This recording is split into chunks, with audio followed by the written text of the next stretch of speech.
स्वागत है आपका नेक्स्ट आईएएस की इस खास पेशकश न्यूज़ एंड व्यूज़ में।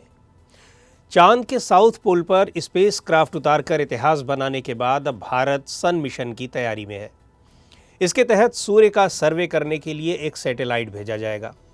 इसरो ने बताया है कि सन की स्टडी के लिए आदित्य L1 को 2 सितंबर को लॉन्च किया जा रहा है।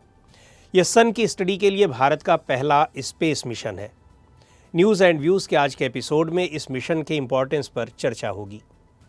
आदित्य L1 को अर्थ से करीब 15 लाख किलोमीटर दूर स्पेस के एक हिस्से में छोड़ा जाएगा जिसका नाम है हेलो ऑर्बिट। ये स्पेसक्राफ्ट 7 पेलोड्स को लेकर जाएगा जो फोटोस्फीयर, क्रोमोस्फीयर और सन की आउटर मोस्ट लेयर की स्टडी करेंगे। शुरुआत में स्पेसक्राफ्ट लो अर्थ ऑर्बिट में रखा जाएगा और फिर ऑनबोर्ड प्रोपल्शन टेक्निक के जरिए इसे लैग्रेंज पॉइंट L1 की ओर लॉन्च किया जाएगा। लैग्रेंज पॉइंट्स स्पेस की ऐसी जगह हैं जहां भेजी गई चीज़ें स्टेबल रहती हैं, इसलिए स्पेसक्राफ्ट को अपनी जगह पर बने रहने के लिए कम फ्यूल की ज़रूरत होती है।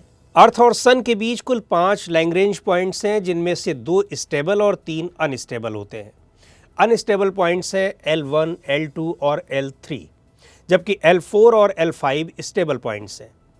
L1 पॉइंट से सन को लगातार देखा जा सकता है। L1 पॉइंट इसलिए भी खास है क्योंकि सन से निकलने वाले कोरोनल मास इजेक्शन और सोलर स्टॉर्म्स इसी रास्ते से होकर धरती की ओर जाते हैं। आदित्य L1 सन के फोटोस्फीयर, क्रोमोस्फीयर और कोरोना इनके मैग्नेटिक फील्ड, टोपोलॉजी और सोलर विंड की स्टडी करेगा। आदित्य L1 क्राफ्ट के साथ सन की बाहरी लेयर्स की स्टडी के लिए 7 पेलोड्स को polar satellite launch vehicle PSLV की मदद से भेजा जाएगा। इनमें से 4 पेलोड लगातार सूर्य पर नज़र बनाए रखेंगे और 3 अन्य पेलोड लैग्रेंज 1 पर पार्टिकल्स और अन्य क्षेत्रों पर रिसर्च करेंगे। पेलोड उन इंस्ट्रूमेंट्स को कहते हैं जो स्पेस की स्टडी के लिए ले जाए जाते हैं। इस मिशन के कई ऑब्जेक्टिव्स में से एक स्पेस के मौसम की स्टडी करना भी है। इससे पहले नासा और यूरोपियन स्पेस एजेंसी भी सन की स्टडी के लिए ऐसे ऑर्बिटर्स भेज चुके हैं, लेकिन भारत का ये इस तरह का पहला मिशन है। जो 7 पेलोड्स आदित्य L1 के साथ भेजे जाएंगे उनमें visible emission line coronagraph VELC payload भी शामिल है, जिसे बेंगलुरु स्थित इंडियन इंस्टीट्यूट ऑफ एस्ट्रोफिजिक्स ने बनाया है। इसके अलावा आदित्य L1 पर solar ultraviolet imaging telescope SUIT भी होगा जो कोरोनल हीटिंग प्रॉब्लम का जवाब खोजने की कोशिश करेगा। सूरज की सरफेस का टेम्परेचर 10,000 डिग्री फ़ारेनहाइट है और इसके अपर एटमॉस्फेयर यानी जिसे कोरोना कहा जाता है उसका टेम्परेचर इससे 200 से 500 गुना ज़्यादा है। लंबे समय से एस्ट्रोलॉजिस्ट ये पहेली सुलझाने में लगे हैं कि कोरोना इतना गर्म क्यों है। कई रिसर्चर्स मानते हैं कि शायद कोरोना कई अलग अलग तरीक़ों से हीटअप होता है। मतलब ऐसा हो सकता है कि सूरज से उठने वाली प्लाज्मा वेव्स ऊपर उठकर कोरोना तक पहुंचती हों और अपनी हीट वहां जमा कर देती हों। इसरो के इस सन मिशन में कई तरह के चैलेंजेस भी हैं। इसरो के मुताबिक सन रेज के साथ कई तरह की वेव्स और मैग्नेटिक फील्ड होते हैं, लेकिन अर्थ की बाहरी परत होने की वजह से कई वेव्स अर्थ तक नहीं आ पाती। इस वजह से ही आदित्य L1 मिशन को लैग्रेंज 1 पॉइंट पर इस्टेब्लिश किया जाएगा जहां अर्थ के मैग्नेटिक फील्ड का इफेक्ट नहीं होगा। इसरो के सामने सबसे बड़ा चैलेंज आदित्य L1 को लैग्रेंज 1 पॉइंट तक भेजना है, जिसकी दूरी 15 लाख किलोमीटर बताई जा रही है।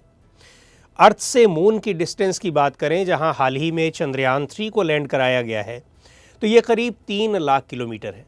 भारत ने 2019 में जब चंद्रयान 2 को मून पर लैंड कराने की कोशिश की थी तब लैंडर से उसका संपर्क टूट गया था। ऐसे में लैग्रेंज 1 की 5 गुना दूरी पर आदित्य L1 के साथ कांटेक्ट बनाए रखना इसरो के लिए सबसे बड़ी चुनौती होगी।